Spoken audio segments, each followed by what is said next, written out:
कि हर उलझन को सुलझा देता है। अगर आप भी जीवन में शांति, सफलता और स्थिरता चाहते हैं तो इस वीडियो को पूरा जरूर देखें।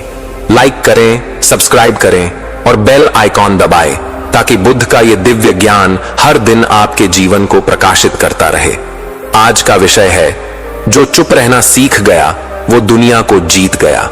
ये सिर्फ एक वाक्य नहीं, ये जीवन की वो कुंजी है जिसे पकड़ लो तो सारे ताले खुल जाते हैं। चुप रहना केवल आवाज न निकालना नहीं होता, यह भीतर की उस गूंज को भी शांत करना होता है जो लगातार कुछ पाने, कुछ बोलने, कुछ जताने में लगी रहती है। मौन वह स्थिति है जहां मन शब्दों की पकड़ से मुक्त हो जाता है और आत्मा अपनी सच्ची भाषा में बोलने लगती है। अधिक बोलने की आदत मन को कमजोर बनाती है। बोलते समय हम प्रतिक्रिया में रहते हैं, लेकिन जब हम मौन में होते हैं तब हम निरीक्षण करते हैं। निरीक्षण से समझ आती है और समझ से जागृति। गौतम बुद्ध ने मौन को तपस्या की तरह देखा। उनके अनुसार जब व्यक्ति चुप रहना सीख जाता है तब वह केवल खुद से नहीं बल्कि समस्त ब्रह्मांड से जुड़ने लगता है। यह जुड़ाव शोर में नहीं होता, यह केवल गहरे मौन में ही अनुभव होता है। जब मन मौन होता है तब वह किसी भी बात को बिना बाधा के ग्रहण कर सकता है। मौन मन मिट्टी की तरह होता है, जो कुछ भी उसमें डालो वह उसे स्वीकार कर लेता है, और जब वह तैयार होता है तो उसी मौन में से भीतर से ज्ञान की फसल उगती है।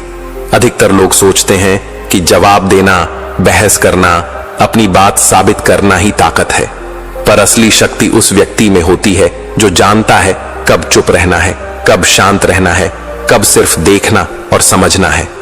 बुद्ध ने कहा, सत्य की खोज करने वाला व्यक्ति पहले अपने शब्दों पर नियंत्रण रखता है, क्योंकि शब्द केवल बाहर असर नहीं डालते, वे भीतर भी हलचल मचाते हैं।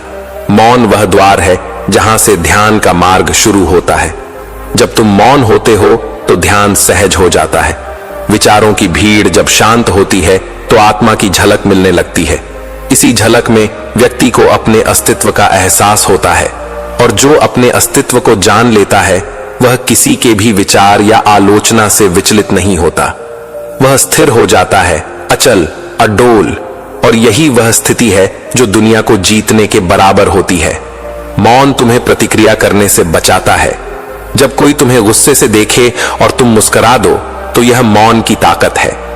जब कोई तुम्हें नीचा दिखाने की कोशिश करे और तुम शांत रहकर अपनी ऊर्जा बचा लो तो यह मौन की विजय है। जब कोई तुम्हारे खिलाफ बोले और तुम उस पर प्रतिक्रिया न करके अपना कर्म करते रहो तो यह मौन का तप है, और जो इस तप में सफल हो जाए वह अपने जीवन को ही नहीं, आसपास की दुनिया को भी जीत सकता है। हम अक्सर सोचते हैं कि अगर हमने जवाब नहीं दिया तो लोग हमें कमजोर समझेंगे, लेकिन बुद्ध कहते हैं, सबसे बड़ा विजेता वह है जो स्वयं पर विजय पाले। खुद पर विजय पाना केवल इच्छाओं को त्यागना नहीं है, बल्कि अपनी भाषा, अपनी सोच, अपने शब्दों पर भी संयम रखना है। संयम वह बीज है जिससे शांति का वृक्ष उगता है। मौन केवल व्यवहार नहीं, यह एक अभ्यास है। शुरुआत में कठिन लगेगा, मन सवाल करेगा, क्यों चुप रहूं? क्या मैं गलत हूं? क्या मेरी आवाज की कोई कीमत नहीं? पर जैसे जैसे अभ्यास गहराता है वैसे वैसे भीतर शांति की परतें खुलती हैं, और एक दिन ऐसा आता है जब वह व्यक्ति जो कभी हर बात में कुछ कहना चाहता था अब हर बात में सिर्फ अनुभव करता है। मौन का अभ्यास ध्यान की शुरुआत है। ध्यान कोई तकनीक नहीं, यह मौन की सहज अभिव्यक्ति है। जब तुम बाहर के शब्दों और अंदर के विचारों से मुक्त हो जाते हो तब ध्यान घटता है। बुद्ध ने कहा कि मौन से बड़ा कोई शिक्षक नहीं, क्योंकि मौन वह स्थान है जहां तुम अपने अनुभवों से सीखते हो, न कि केवल किसी के कहे हुए शब्दों से। जब हम मौन होते हैं तो हम देख पाते हैं कि किस प्रकार हमारे विचार हमें प्रभावित करते हैं। मौन तुम्हें तुम्हारा ही दर्पण दिखाता है। इसमें तुम अपने भीतर की असलियत को निहारते हो। वहां कोई दिखावा नहीं होता, कोई बाहरी चेहरा नहीं, बस तुम हो और तुम्हारे विचार। और जब तुम उन्हें बिना हस्तक्षेप के देखना सीख जाते हो तब तुम उन्हें बदल भी सकते हो। मौन तुम्हें सहनशील बनाता है। जब तुम चुप रहते हो तुम सीखते हो कि हर स्थिति में प्रतिक्रिया देना जरूरी नहीं। कुछ स्थितियां सिर्फ तुम्हारी उपस्थिति से बदलती हैं, तुम्हारे शब्दों से नहीं। मौन शक्ति देता है, निर्णय की शक्ति, धैर्य की शक्ति और क्षमा की शक्ति। और ये तीनों ही वो गुण हैं जो किसी भी आत्मा को स्थायी सुख की ओर ले जाते हैं। दुनिया में कई ऐसे लोग मिलेंगे जो तुम्हें उकसाएंगे, चुनौती देंगे, अपमानित करेंगे, पर मौन तुम्हारी ढाल बन जाता है। जब तुम भीतर से शांत होते हो तो कोई भी शब्द तुम्हें तोड़ नहीं सकता, कोई आलोचना तुम्हें हिला नहीं सकती। और यही स्थिरता बुद्ध की दृष्टि में परम विजय है। मौन तुम्हें समाज की तुलना से बाहर निकालता है। जब तुम चुप होते हो तुम अपने अंदर की आवाज पर ध्यान देते हो, और वह आवाज तुम्हें बताती है कि तुम कौन हो, क्या हो और क्यों हो। तब तुम यह नहीं सोचते कि दूसरे क्या कहेंगे, तब तुम सिर्फ वही करते हो जो तुम्हारा सत्य है। मौन से विनम्रता आती है। चुप रहने से हम सीखते हैं कि हर बात में खुद को साबित करना आवश्यक नहीं। कभी कभी केवल शांत रहकर, स्थिति को देखकर, गहराई से समझकर तुम अधिक समझदार बनते हो। बुद्ध कहते हैं कि ज्ञान वही है जो चुप रहकर भी असर कर जाए। मौन की स्थिति में किया गया कार्य सबसे शक्तिशाली होता है, क्योंकि तब वह क्रिया नहीं, करुणा से उपजा कर्म होता है। तब तुम केवल लक्ष्य प्राप्ति के लिए नहीं, संपूर्णता के लिए कार्य करते हो। ऐसे कार्य में न अहम होता है, न दिखावा, न लालच। वहां केवल सेवा होती है, और यही सेवा आत्मा को आनंद देती है। मौन तुम्हें स्पष्टता देता है। जब तुम्हारे चारों ओर शोर होता है तब निर्णय कठिन होता है, लेकिन जब तुम मौन में होते हो तो तुम सही और गलत के बीच के अंतर को सहजता से देख पाते हो, और यही स्पष्टता तुम्हारे निर्णयों को सफल बनाती है। मौन किसी बाहरी बल से नहीं आता, यह भीतर से उपजता है, अभ्यास से, अनुशासन से, सतत आत्मनिरीक्षण से। यह कोई एक बार का प्रयत्न नहीं, यह जीवन की दिशा है, और जो व्यक्ति इस दिशा पर चलने लगता है उसकी यात्रा ही उसकी जीत बन जाती है। जब कोई तुमसे कुछ कहे और तुम केवल मुस्कुराओ, यह केवल एक प्रतिक्रिया नहीं, यह एक घोषणा है कि तुम अब बाहरी दुनिया से नियंत्रित नहीं हो। यह घोषणा है कि तुम अब स्वयं में स्थित हो, और यही स्थिरता आत्मज्ञान की पहली सीढ़ी है। जो चुप रहना सीख गया वो दुनिया को जीत गया, क्योंकि उसने सबसे पहले खुद को जीता।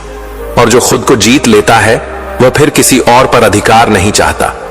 उसकी सत्ता भीतर की होती है, और वही सत्ता सबसे स्थायी होती है। जो व्यक्ति भीतर मौन की अनुभूति कर लेता है उसे बाहर की दुनिया चुप नहीं लगती, बल्कि वह दुनिया की असल भाषा को सुनने लगता है। पक्षियों की चहचहाहट, पत्तों की सरसराहट, हवा की गति, ये सभी अब उसे बोलते प्रतीत होते हैं। शोर नहीं, संवाद बन जाते हैं। यह मौन की वह अवस्था होती है जहां तुम जीवन के सबसे सूक्ष्म संकेतों को भी समझ पाते हो। बहुत बार हम इसलिए बोलते हैं क्योंकि हम भीतर से खाली महसूस करते हैं, लेकिन जो भीतर से पूर्ण होता है वह बोलने की आवश्यकता नहीं समझता। वह जानता है कि शांति ही सबसे प्रभावशाली उत्तर है। मौन केवल वाणी की अनुपस्थिति नहीं, यह भावों की पूर्णता है। जब भाव शब्दों से परे जाकर स्थिर हो जाते हैं तब मौन घटता है। हर दिन कुछ समय मौन में बिताना ऐसा है जैसे तुम अपने मन को स्नान करवा रहे हो।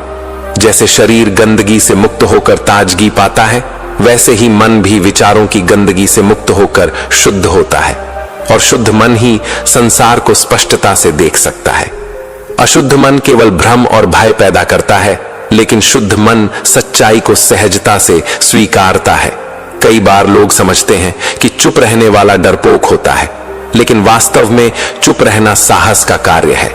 बहुत साहस चाहिए तब जब तुम कुछ कह सकते हो लेकिन नहीं कहते, जब तुम जवाब दे सकते हो लेकिन नहीं देते, जब तुम क्रोध कर सकते हो लेकिन उसे पी जाते हो। यह साहस भीतर से आता है, और वही साहस अंततः तुम्हें सब कुछ दिला सकता है। ध्यान की शुरुआत चुप्पी से होती है, लेकिन ध्यान का पूर्ण विकास उस मौन से होता है जहां तुम अपनी ही श्वासों की ध्वनि सुन पाते हो। हर श्वास एक मंत्र की तरह बन जाती है। तुम सांस लेते हो, छोड़ते हो, और यही क्रम तुम्हें गहराई में ले जाता है। जब यह क्रम टूटे बिना चलता है तो मौन गहराता है, और वहां तुम्हारा चित्त जागृत होता है। मौन वह आईना है जिसमें आत्मा अपनी असल सूरत देखती है। जब तुम अपने विचारों की हलचल को रोकते हो तभी आत्मा के प्रतिबिंब स्पष्ट होते हैं। यह प्रतिबिंब सत्य का दर्शन कराता है, जहां तुम्हें यह एहसास होता है कि तुम केवल शरीर नहीं हो, केवल नाम या पहचान नहीं हो। तुम शुद्ध चेतना हो, अनुभव की ऊर्जा हो।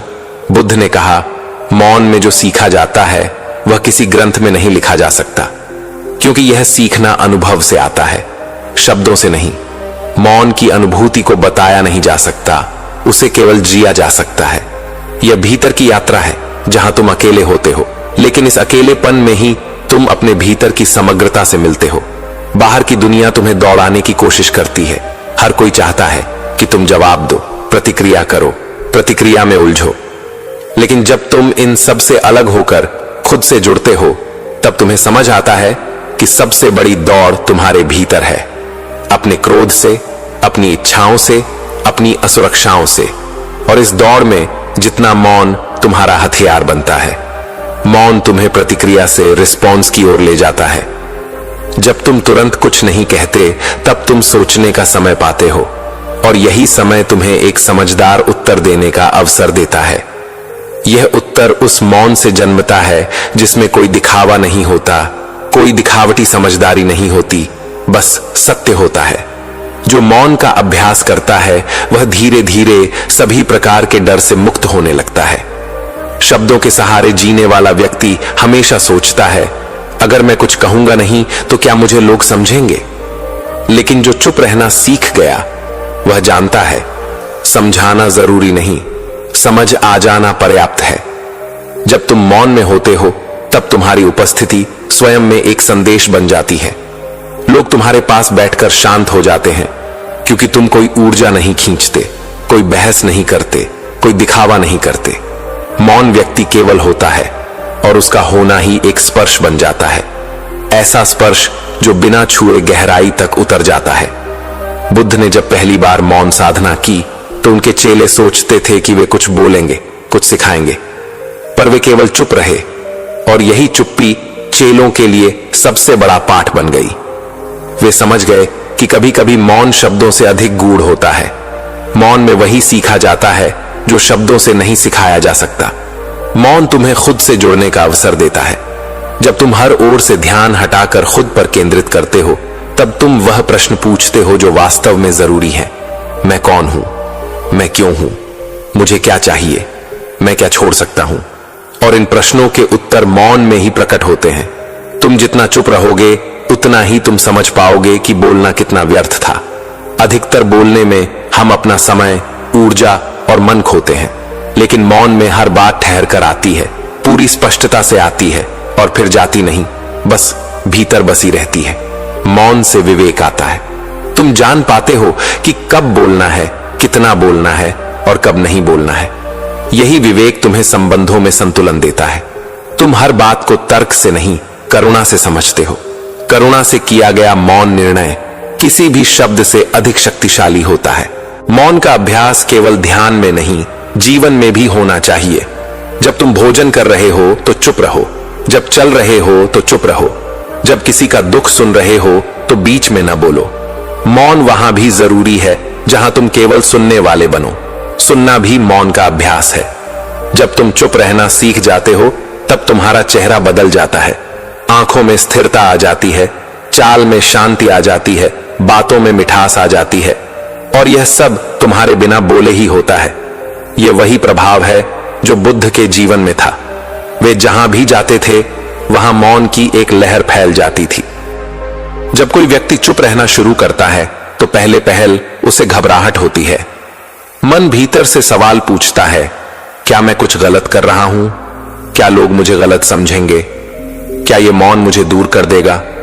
लेकिन यही वह चरण होता है जहां से सच्चा आत्म साक्षात्कार शुरू होता है। घबराहट को पार करके ही भीतर की स्पष्टता प्रकट होती है। शुरुआती मौन असहज होता है, क्योंकि हमने जीवन भर बाहर की दुनिया से पहचान बनाई होती है। हमारी पहचान लोगों की बातों, प्रशंसा, आलोचना और प्रतिक्रियाओं में उलझी होती है। लेकिन जैसे जैसे हम भीतर जाते हैं, यह असहजता घटती जाती है और एक गहरा सुकून जन्म लेने लगता है। एक ऐसा सुकून जो किसी और की बातों पर निर्भर नहीं होता। असली परिवर्तन तब आता है जब तुम चुप रहकर अपने विचारों को बिना हस्तक्षेप के देखने लगते हो। तुम सोचते हो, मैं क्यों ऐसा महसूस कर रहा हूं? क्या यह भावना वास्तव में मेरी है? कहां से आई यह बेचैनी? और जैसे ही तुम इन्हें देख पाते हो, बिना निर्णय के, बिना भागे हुए, वे भावनाएं स्वयं ही शांत होने लगती हैं। यही मौन की चिकित्सा शक्ति है। मौन केवल शांत बैठना नहीं, ये भीतर की आवाजों को सुनना है। जब तुम भीतर की उन आवाजों को सुन लेते हो जिन्हें तुमने वर्षों से दबाया था, डर, दर्द, अपेक्षाएं, द्वेष, तब वे आवाजें खुद ब खुद निस्तेज होने लगती हैं। उन्हें केवल तुम्हारे मौन देखने की जरूरत होती है। बुद्ध ने कहा था कि जो मौन की गहराई में उतरता है वह सृष्टि की गति को समझ सकता है। वह जानता है कि जो कुछ घट रहा है वह केवल बाहर की हलचल नहीं, बल्कि भीतर की अवस्था का ही विस्तार है। बाहर जो दिखता है वह भीतर से उपजा हुआ है। इसीलिए मौन का अभ्यास जीवन की दिशा बदल देता है। तुम जितना भीतर जाओगे उतना तुम्हारा अहंकार झरता जाएगा, क्योंकि मौन में व्यक्ति अपने सबसे नंगे रूप में होता है, बिना दिखावे, बिना भूमिका, बिना मुखौटे। वह देख पाता है कि वह वास्तव में कौन है, और जो वह है उसमें किसी स्वीकृति की आवश्यकता नहीं है। वहां केवल होना ही पर्याप्त है। मौन में समय की धारणा बदल जाती है। घड़ियों का टिक टिक सुनाई देना बंद हो जाता है और तुम्हें यह प्रतीत होता है कि क्षण रुक गया है। यही वह क्षण है जहां आत्मा समय से ऊपर उठती है। न वह भविष्य की चिंता करती है, न वह अतीत को दोहराती है। वह बस वर्तमान में उपस्थित होती है। मौन तुम्हें इस वर्तमान क्षण से जोड़ता है, और जब तुम इस क्षण से जुड़ जाते हो तब सभी समाधान स्वतः प्रकट होते हैं। जो निर्णय पहले कठिन लगते थे वे अब सहज प्रतीत होते हैं। जो रिश्ते पहले उलझे हुए लगते थे वे अब सरल हो जाते हैं, और जो जीवन तुम्हें असहनीय लगता था वह अब तुम्हारा मित्र बन जाता है। हर व्यक्ति को अपने जीवन में एक ऐसा समय निकालना चाहिए जहां वह किसी से बात न करे, कोई प्रतिक्रिया न दे, कोई योजना न बनाए, बस हो। यह होना ही ध्यान है, यह होना ही मौन है। और यही मौन तुम्हें धीरे धीरे एक नई दृष्टि देता है, जिसे प्रज्ञा कहा जाता है। वह अंतर्ज्ञान जो तुम्हें बताता है कि क्या करना है, कब करना है और क्यों करना है। मौन अभ्यास से स्पष्टता आती है। मन एक साफ दर्पण की तरह हो जाता है, जिसमें तुम जीवन के हर दृश्य को बिना विकृति के देख पाते हो। तब तुम्हारे निर्णय उत्तेजना से नहीं, समझ से आते हैं, और ऐसे निर्णय ही तुम्हारे जीवन में सच्चा संतुलन और स्थायित्व लाते हैं। तुम जितना गहराई से चुप रहना सीखते हो उतना ही दूसरों को समझने लगते हो, क्योंकि अब तुम उनके शब्दों से नहीं, उनके मौन से संवाद करने लगते हो।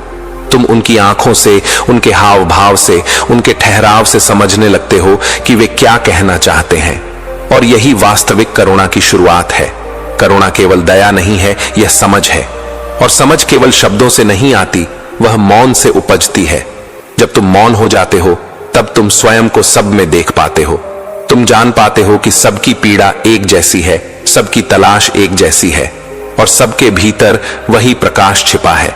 तुम्हारे मौन का अभ्यास तुम्हें प्रकृति से जोड़ता है। अब तुम पेड़ के पास बैठते हो और उसकी शांति को महसूस कर सकते हो। अब तुम नदी को बहते हुए देखकर स्वयं भी बहने लगते हो। अब तुम आकाश की नीरवता को अपनी चेतना में बसाने लगते हो।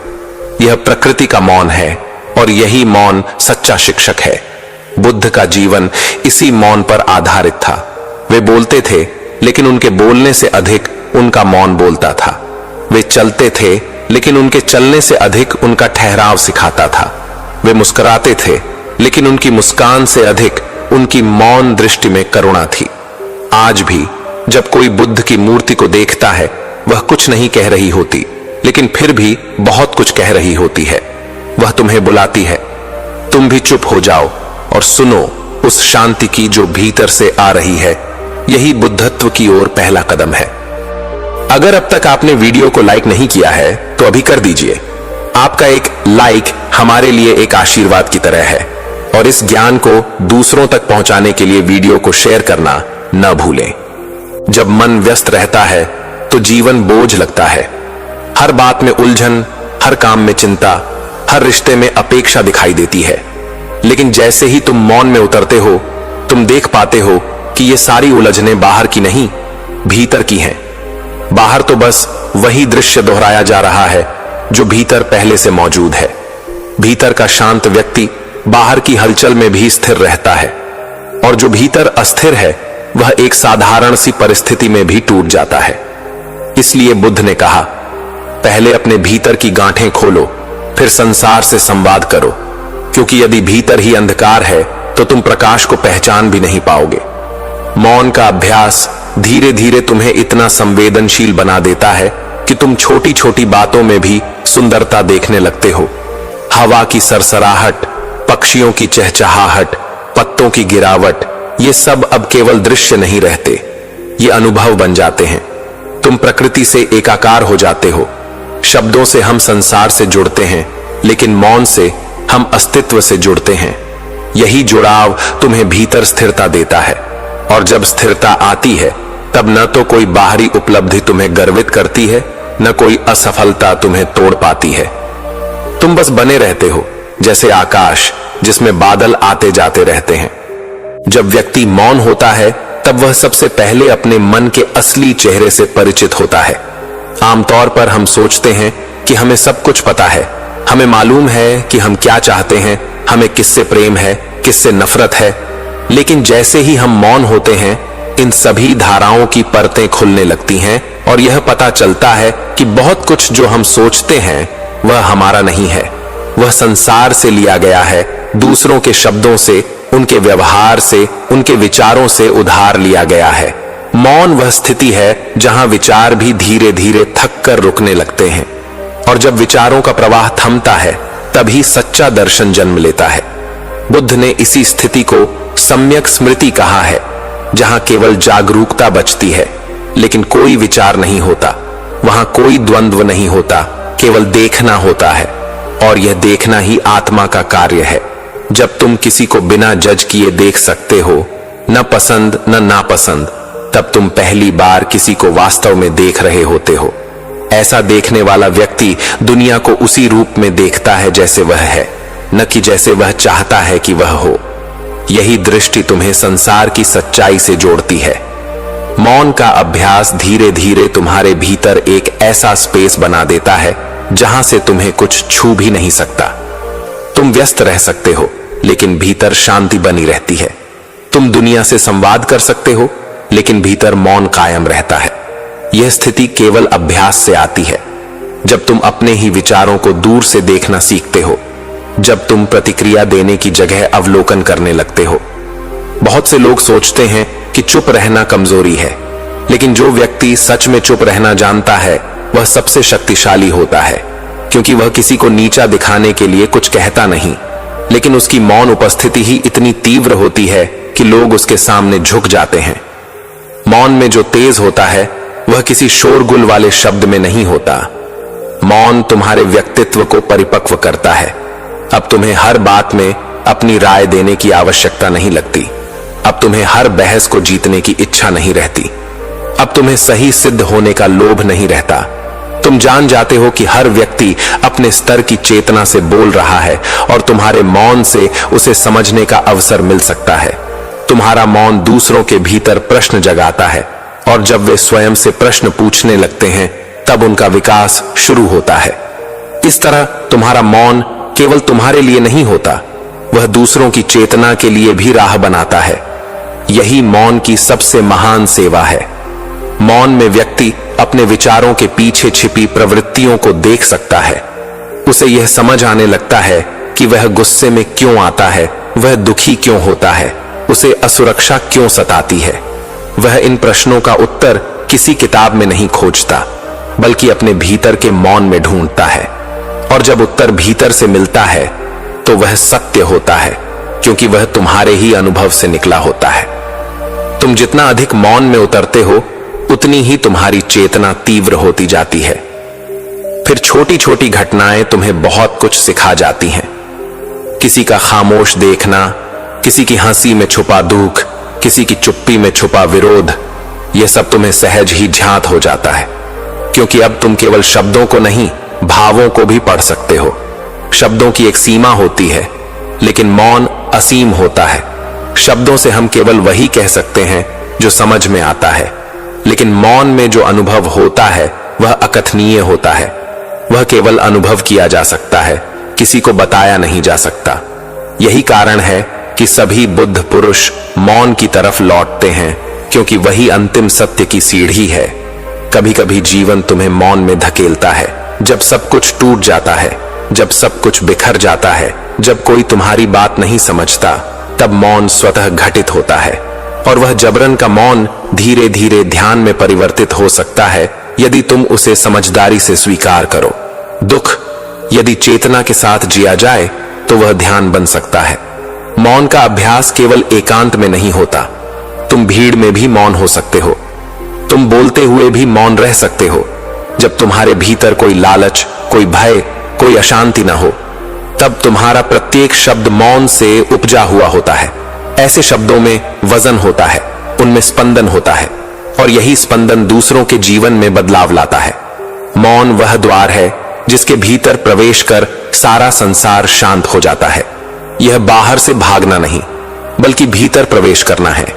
और जो भीतर प्रवेश करता है वही वास्तव में जानता है कि वह कौन है और उसका अस्तित्व इस ब्रह्मांड में क्यों है। यही जानना जीवन का वास्तविक उद्देश्य है। जब व्यक्ति मौन के अभ्यास में गहराता है तो उसे धीरे धीरे यह समझ में आने लगता है कि जीवन में जो सबसे मूल्यवान चीज है वह अनुभव है, न कि संग्रह। हम बहुत कुछ इकट्ठा करते रहते हैं, किताबें, विचार, सिद्धांत, मान्यताएं, लेकिन यदि वे हमारे अनुभव का हिस्सा नहीं बनते तो उनका कोई मूल्य नहीं होता। बुद्ध ने कहा, अनुभव ही अंतिम प्रमाण है। जो अनुभव तुम्हारे भीतर घटा है वही सत्य है, बाकी सब उधार है। तुम कितनी भी किताबें पढ़ो, कितनी भी बातें सुनो, लेकिन जब तक तुम स्वयं नहीं देखोगे तब तक तुम्हें कुछ ज्ञात नहीं होगा। ज्ञान सुनकर प्राप्त नहीं होता, वह देखने से, अनुभव करने से आता है। मौन तुम्हें उस स्थिति तक पहुंचाता है जहां तुम स्वयं को देख सकते हो, बिना किसी डर, बिना किसी पक्षपात के। यही आत्मदर्शन है। जब तुम आत्मदर्शन में गहराते हो तब तुम्हें यह पता चलता है कि जितना कुछ तुमने अपने बारे में माना है वह सब अस्थाई है। तुम्हारी पहचानें, तुम्हारा नाम, तुम्हारा काम, तुम्हारे रिश्ते, ये सब सतही हैं। भीतर कोई ऐसा है जो न नाम है, न रूप, न कर्म से जुड़ा है। वह शुद्ध चेतना है, वही तुम्हारा वास्तविक स्वरूप है और वही तुम्हारा सबसे बड़ा बल है। जब तुम उस शुद्ध स्वरूप से जुड़ते हो तब दुनिया की निंदा या प्रशंसा तुम्हें हिला नहीं सकती। तुम जो हो उसकी पुष्टि अब बाहर से नहीं लेनी होती। तब न तो किसी की आलोचना से क्रोध आता है, न किसी की तारीफ से अहंकार। तुम बस होते हो, जैसे जल जो अपनी शीतलता से न कभी घमंड करता है, न कभी शिकायत करता है। इस स्थिति में पहुंचने के लिए एक साधना की जरूरत होती है, और वह साधना मौन से होती है। मौन कोई खालीपन नहीं है, वह एक सजीव स्थिति है जहां चेतना संपूर्ण रूप से उपस्थित होती है। यही पूर्ण उपस्थिति ही ध्यान है। जब तुम पूरी तरह से वर्तमान क्षण में होते हो, न अतीत की चिंता, न भविष्य की कल्पना, तब तुम वास्तव में जी रहे होते हो। हम में से अधिकांश लोग केवल जीने का अभिनय करते हैं। हम सुबह उठते हैं, काम पर जाते हैं, बात करते हैं, खाते हैं, सोते हैं, लेकिन भीतर एक बेचैनी बनी रहती है। ये बेचैनी संकेत है कि हम अपने वास्तविक स्वरूप से दूर हैं। मौन उस दूरी को पाटने का सेतु है। जैसे जैसे तुम इस सेतु पर चलना शुरू करते हो, तुम्हें हर दिन एक नई परत खुलती हुई दिखती है। कभी तुम अपने डर को देख पाते हो, कभी अपनी लालसा को, कभी अपनी असुरक्षा को। पहले ये बातें तुम्हें बाहर दिखाई देती थीं। तुम सोचते थे कि दुनिया गलत है, लोग तुम्हारे विरुद्ध हैं, लेकिन अब तुम्हें यह दिखता है कि जो कुछ भी है वह भीतर है। इस भीतर देखना ही मुक्ति का आरंभ है। बुद्ध ने कहा था, तुम्हारा सबसे बड़ा शत्रु तुम्हारे भीतर है और तुम्हारा सबसे प्रिय मित्र भी वही है। जो तुमने साधा नहीं वह शत्रु बन जाता है, और जो तुमने साध लिया वह साथी बन जाता है। साधना का अर्थ यही है, अपने भीतर के तत्वों को संतुलन में लाना। जब यह संतुलन बन जाता है तब जीवन में सहजता आ जाती है। तब किसी बात के लिए संघर्ष नहीं करना पड़ता। जो प्रयास करते हैं वे इसलिए क्योंकि भीतर असंतुलन है, लेकिन जो संतुलित होता है वह केवल प्रवाह में रहता है, जैसे नदी जो कभी रुकती नहीं लेकिन कभी भीड़ती भी नहीं। यह प्रवाह ही बोधि है। जीवन का वह बोध जहां तुम किसी परिणाम की इच्छा से नहीं, केवल समर्पण से जीते हो, जहां तुम हर क्षण को एक अवसर मानते हो, सीखने का, बढ़ने का, गहराने का। तुम किसी से आगे निकलने की दौड़ में नहीं होते, क्योंकि तुम्हें पता है कि तुम्हारा जीवन किसी और से तुलना करने के लिए नहीं है। बुद्ध ने बार बार कहा, तुम केवल अपने लिए उत्तरदायी हो। दूसरों का आचरण तुम्हारे हाथ में नहीं है, लेकिन तुम कैसे प्रतिक्रिया करते हो वह तुम्हारे पूर्ण नियंत्रण में है। यही बात जीवन में शांति लाती है, क्योंकि जब तुम यह जान जाते हो कि तुम्हारा भीतर ही सब कुछ है, सुख, दुख, समाधान, द्वंद्व, तब तुम दूसरों पर दोष देना छोड़ देते हो। और जो दोष देना छोड़ देता है वह स्वयं को बदलने की शक्ति प्राप्त कर लेता है। यही परिवर्तन की शुरुआत है, यही बोध का अंकुर है। कम बोलो, लेकिन इतना शक्तिशाली बनो कि सब सुनने को मजबूर हो जाएं। बुद्ध की अद्भुत शिक्षा प्रस्तावना यह संसार शब्दों से भरा है। हर कोई कुछ कह रहा है, अपनी बात कहने की जल्दी में है, परंतु बुद्ध ने जो मार्ग दिखाया वह मौन की ताकत का मार्ग है। बुद्ध कहते हैं, कम बोलो, लेकिन ऐसा बोलो कि मौन भी तुम्हारे शब्दों से गूंजे। इस शिक्षा में वह शक्ति है जो जीवन को पूर्ण रूप से बदल सकती है। पहला अध्याय, बचपन में बोए गए शब्दों के बीज। प्राचीन भारत के एक छोटे से गांव में एक बालक रहता था जिसका नाम उदित था। उदित बहुत शांत, गंभीर और कम बोलने वाला बच्चा था। उसके माता पिता अक्सर उसकी इस प्रवृत्ति से चिंतित रहते थे। स्कूल में शिक्षक भी उसकी चुप्पी को आलस्य समझते थे, लेकिन उदित अपने भीतर एक गहराई लिए बढ़ रहा था। एक दिन गांव में एक भिक्षु आए।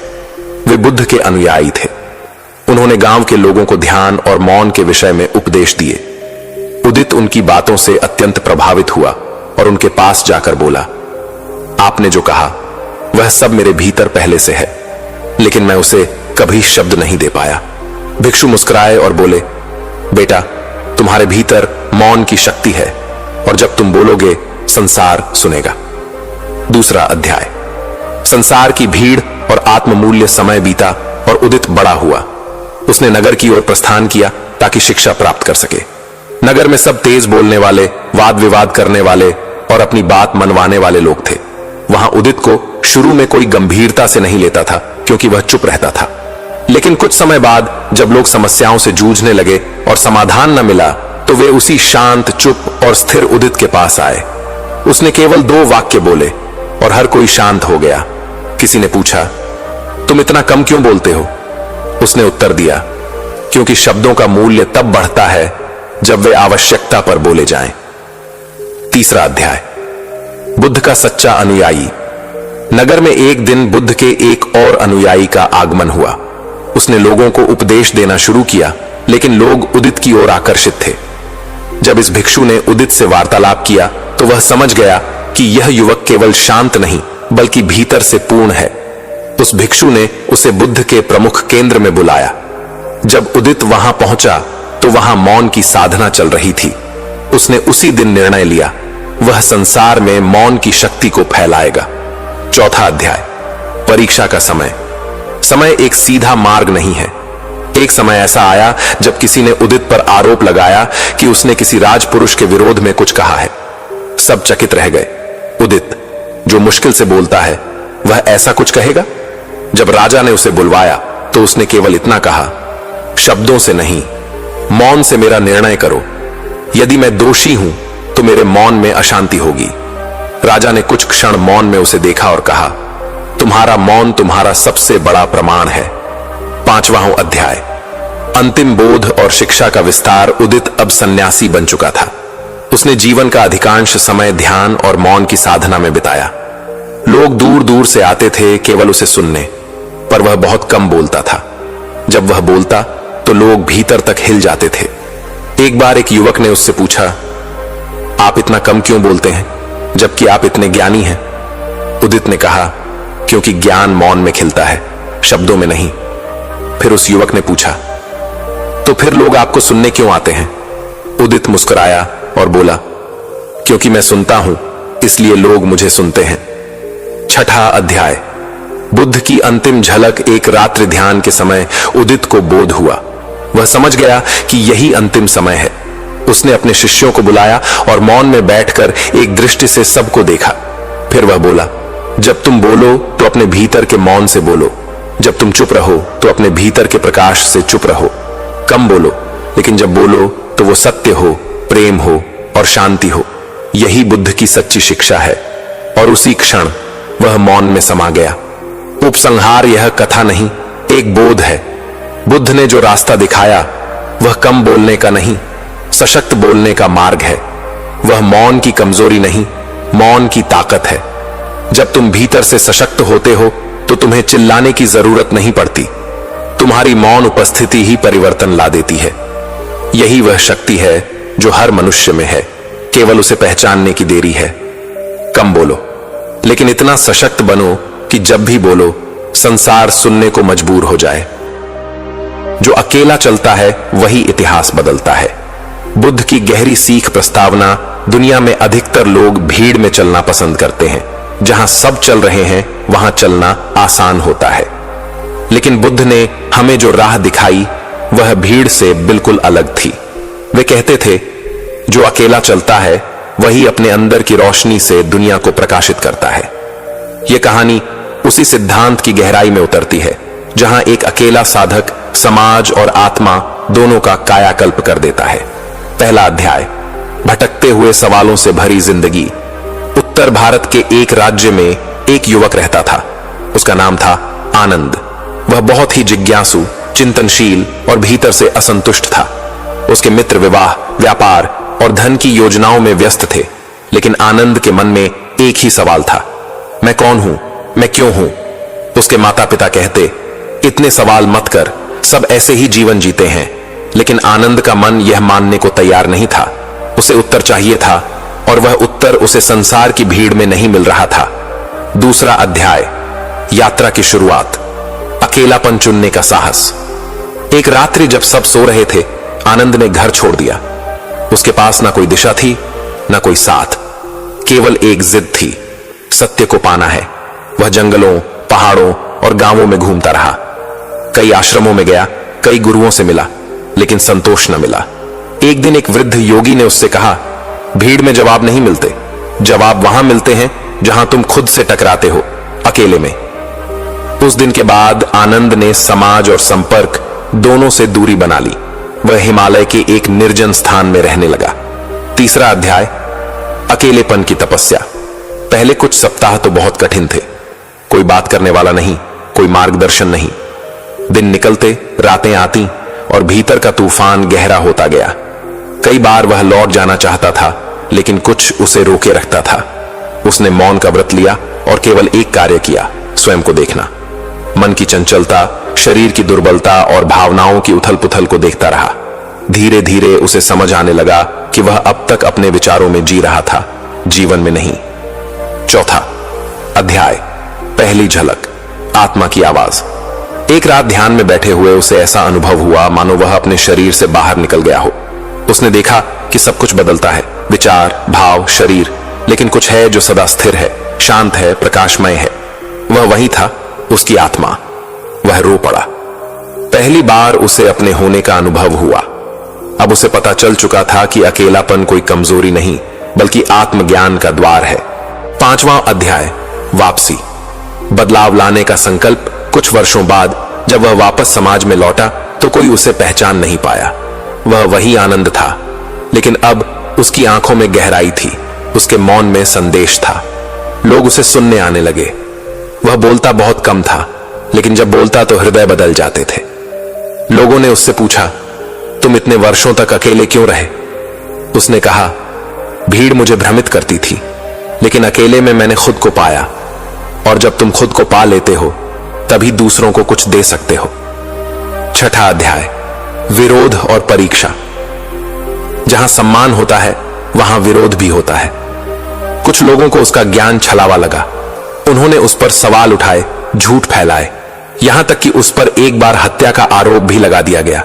लेकिन आनंद ने जवाब में कुछ नहीं कहा। उसने केवल ध्यान किया और वही शांति और करुणा बांटी। धीरे धीरे विरोध भी मौन हो गया। सत्य को देर से ही सही, लेकिन मान्यता मिल ही जाती है। सातवां अध्याय, बुद्ध से साक्षात्कार जब आनंद को यह पता चला कि बुद्ध उसके नगर में आए हैं, तो वह उनके दर्शन के लिए गया। बुद्ध ने उसे देखकर मुस्कुराया और कहा, तुम्हें कोई उपदेश नहीं देना है, तुम्हारा जीवन ही उपदेश है। आनंद ने कहा, मैं अकेला था, लेकिन उसी अकेलेपन ने मुझे खुद से मिलाया। बुद्ध बोले, जो अकेला चलना सीख जाता है वही भीतर की यात्रा करता है और वही इतिहास बनाता है। 8वां अध्याय। समाज में रोशनी फैलाना। अब आनंद स्वयं एक गुरु बन चुका था, लेकिन वह शिष्यों को ज्ञान नहीं देता था, उन्हें स्वयं की खोज में लगाता था। कहता, मैं रास्ता नहीं, केवल संकेत हूं, चलना तुम्हें ही है, और वह भी अकेले। एक शिष्य ने पूछा, क्या अकेले चलना डरावना नहीं होता? आनंद ने उत्तर दिया, डर तब होता है जब तुम बाहर देखते हो, जब तुम भीतर उतरते हो तब वहां केवल शांति होती है। 9वां अध्याय। अंतिम संदेश। आनंद की आयु अब ढल रही थी, लेकिन उसकी आंखों में वही चमक थी जो सत्य के प्रकाश से आती है।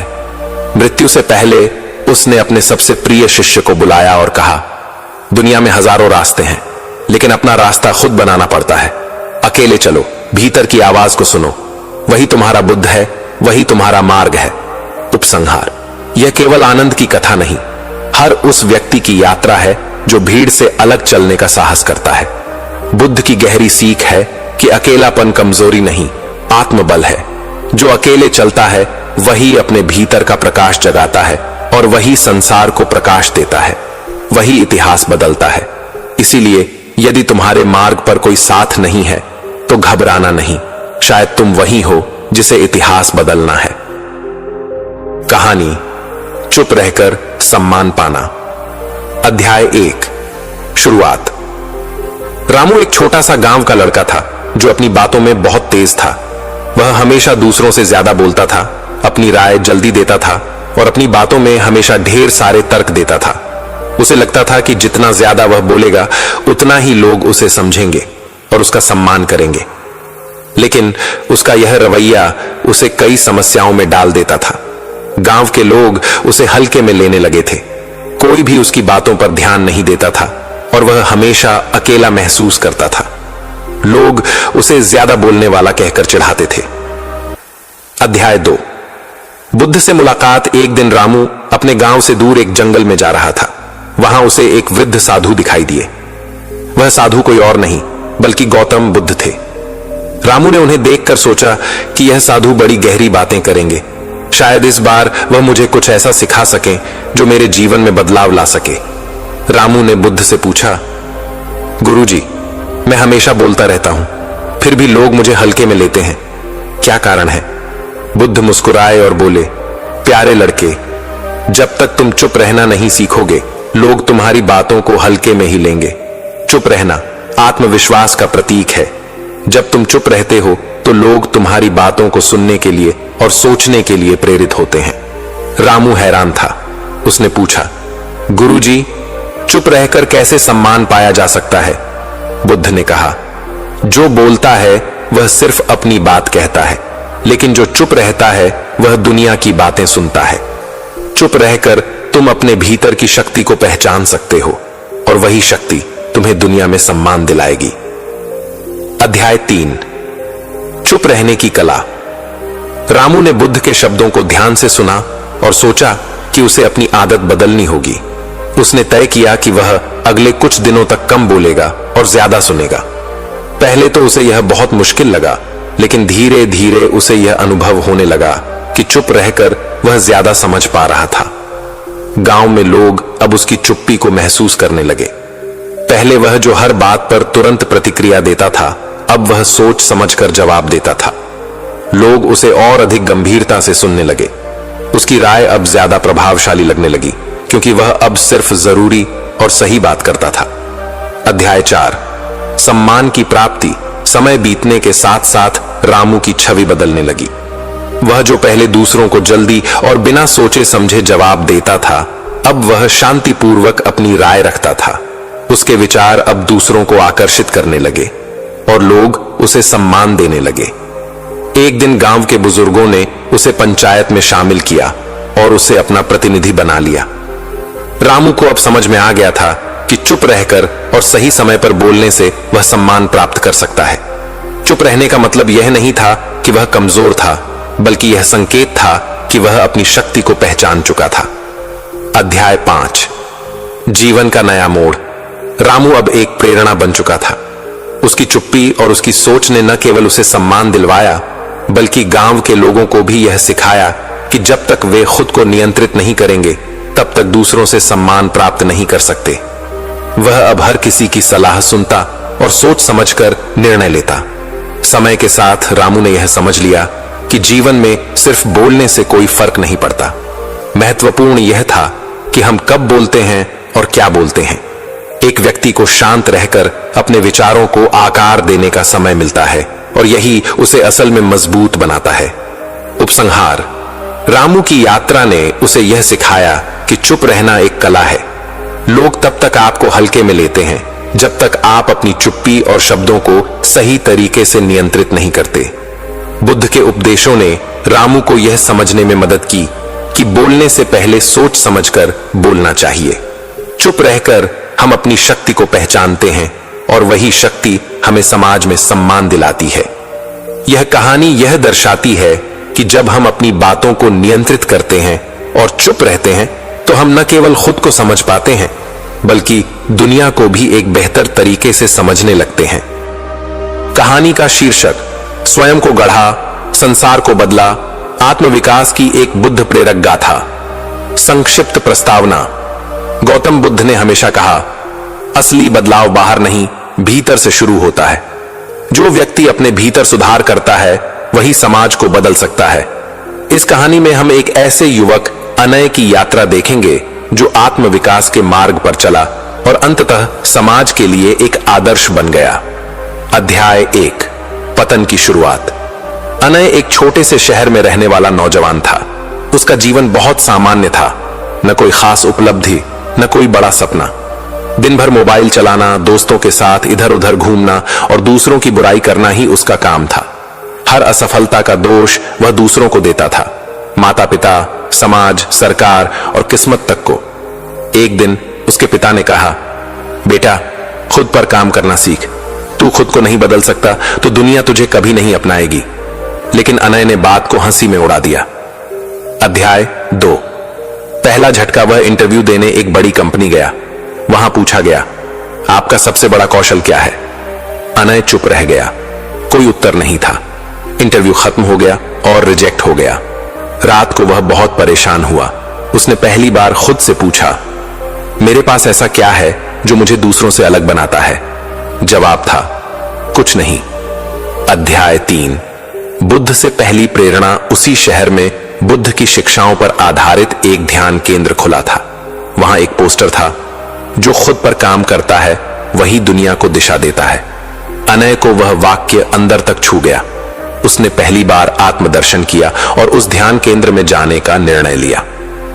अध्याय 4, आत्म साक्षात्कार का आरंभ। ध्यान केंद्र में एक भिक्षु ने कहा, बाहर की दुनिया तुम्हारा प्रतिबिंब है। अगर तुम्हारा मन अशांत है तो दुनिया भी वैसी ही प्रतीत होगी, लेकिन अगर तुम अपने मन को शुद्ध कर लो तो संसार भी सुंदर लगेगा। अनय को पहली बार समझ आया कि बदलाव की शुरुआत खुद से होती है। अध्याय 5, आत्मविकास की योजना। अनय ने एक डायरी बनाई और उसमें लिखा, 1, रोज सुबह जल्दी उठना। 2, ध्यान करना। 3, एक नई चीज सीखना। 4, दोष किसी और को नहीं देना। 5, प्रतिदिन एक छोटी आदत बदलना। उसने तय किया कि वह खुद को 6 महीने में एक नया अनय बना देगा। अध्याय 6, कठिन राह। शुरुआत में बहुत कठिनाइयां आईं। सुबह उठना मुश्किल था। ध्यान के समय मन भटकता था। पुरानी आदतें बार बार लौटती थीं, लेकिन हर बार वह बुद्ध का यह वाक्य याद करता, जैसे कुम्हार मिट्टी को बार बार घड़ता है, वैसे ही ज्ञानी व्यक्ति स्वयं को गढ़ता है। अध्याय 7, बदलाव की पहली झलक। 3 महीने बाद अनय में बदलाव दिखने लगा। उसकी सोच सकारात्मक हो गई थी। वह कम बोलता, ज्यादा सुनता, पढ़ने में मन लगने लगा था। उसके दोस्त भी अब उसकी इज्जत करने लगे थे। अध्याय 8, समाज सेवा की ओर कदम। एक दिन उसने देखा कि पास के गांव में बच्चे स्कूल नहीं जा पा रहे हैं। वह हर संडे वहां पढ़ाने जाने लगा। वहां के लोगों ने उसे गुरुजी कहना शुरू कर दिया। वह जो कभी खुद को बेकार मानता था, अब दूसरों के जीवन में बदलाव ला रहा था। अध्याय 9। नई पहचान। 6 महीने बाद उसी कंपनी से उसे फिर इंटरव्यू के लिए बुलाया गया। इस बार उसने आत्मविश्वास के साथ जवाब दिया, मेरा सबसे बड़ा कौशल है, मैं खुद को हर दिन बेहतर बनाता हूं। उसे नौकरी मिल गई। अध्याय 10। प्रेरणा का स्रोत। कुछ वर्षों में अनय ने अपना एक एनजीओ शुरू किया, आत्मविकास फाउंडेशन। उसका मिशन था, खुद बदलो, समाज बदलेगा। अब वह कॉलेजों में जाकर युवाओं को प्रेरित करता, ध्यान सिखाता और अपने अनुभव बांटता। लोग कहते, देखो वो अनय है जिसने खुद को बदला और हजारों की जिंदगी बदल दी। उपसंहार। बुद्ध ने कहा था, आपका सबसे अच्छा मित्र आपका स्वयं का मन है और सबसे बड़ा शत्रु भी वही। अनय ने यह सिद्ध कर दिया। जो लोग खुद पर काम करते हैं, एक समय बाद दुनिया उनका उदाहरण देती है, क्योंकि बदलाव की सबसे सशक्त शक्ति हमारे अंदर ही होती है। अगर इस कहानी ने आपके मन को छुआ है तो नीचे कमेंट में जरूर लिखें, मैं बुद्ध का मार्ग चुनता हूं। और ऐसे ही और प्रेरणादायक वीडियो के लिए बेल आइकन दबाकर जुड़े रहें।